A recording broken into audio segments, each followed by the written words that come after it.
Во текот на април месец имам намера да го пополнам по систематизација слободното место посебен советник на премиерот за ромски прашања. Ќе спроведеме транспарентна постапка, во моментот течат постапки за 4-5 советници, секако ќе видиме кои кандидати ќе се јават. Тоа е право на премиерот, заради тоа што се тоа први соработници на премиерот во кабинетот.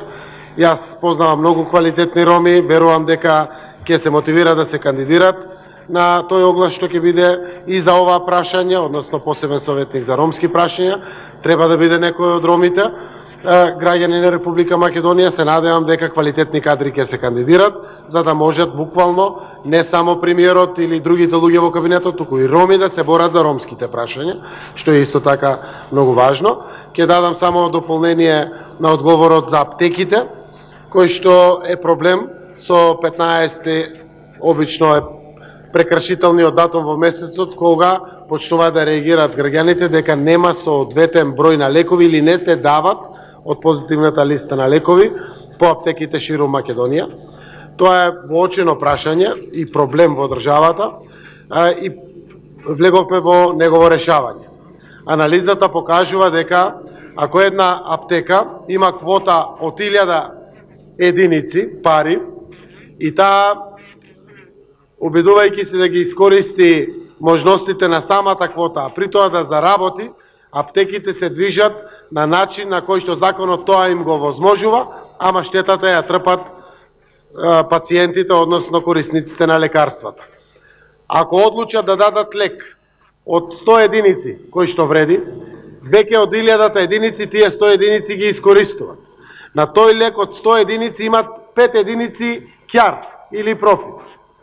Ако одлучат да издадат по една единица налгинче или диазапам, и издавајќи го, целото тоа имат од секоја единица по 1 денар. И максимализираат ефекти на останатите 900 да добијат 900 единици корис, профит. Тоа не е законски забрането, но на овој начин остануваат граѓаните недоволно покриени со лекарствата и лековите кои што им треба.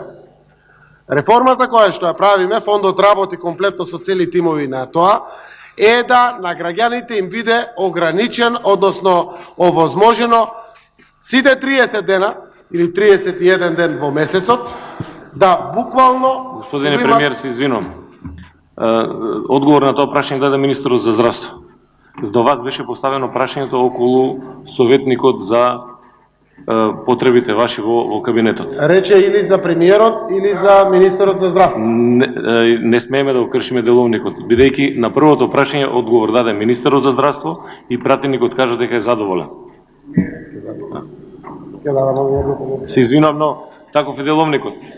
Се извинувам, таков е деловникот. Воведуваме пракса поинаква од како што е запишано во деловникот.